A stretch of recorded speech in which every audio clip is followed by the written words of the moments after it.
Бой жеткен қыз үшін өмірдің қызығы неде? Оқиға басталмас бұрын арнама жазылып, қазақ тілді арнаны қолдай кетіңіз, құрметті көрермен.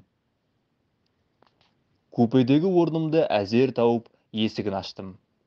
Екі кісі отыр екен. Бірі кекселеу келген ірі әйел болса, екіншісі әкемдей үлкен кісі. Аз-маз шайын ұрттап алды да, жанында отырған кексе әйел сөзін бастады.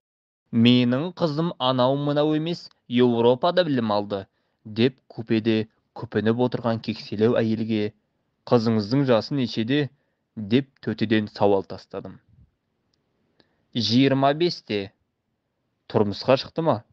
Жоға. Неге? Ойбай-ау, күйеу қайда қашады сонша? Асығатын несі бар?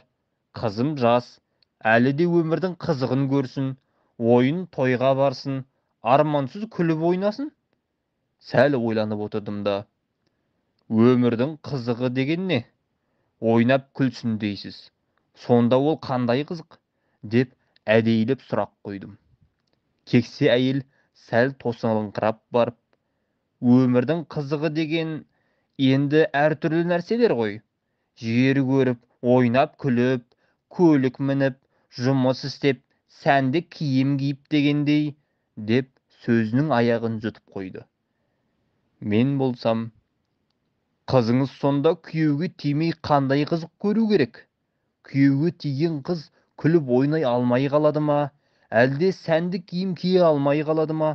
Мәшине міне алмай ма? Әлде күйеуге тидің деп астындағы мәшинесін гәй тартып алады ма?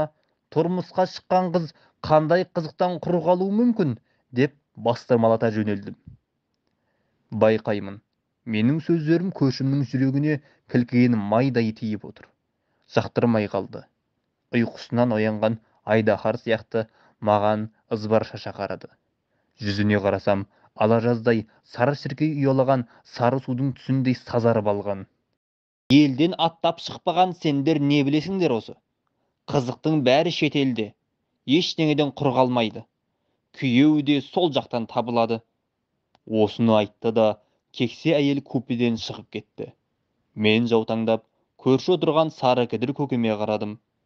Көкем мыңқ етпейді. Әлден кейін ыңыранып, менің де қызым шетелде оқиды. Күйеу балам да сол жақтан, деді. Соңғы сұрағымды қойдым. Қазақ шығар? Көкем алдындағы колбасадан бір кертіп асап алды да, маған ажырайып қарады. Жоқ, қазақ емес, деді.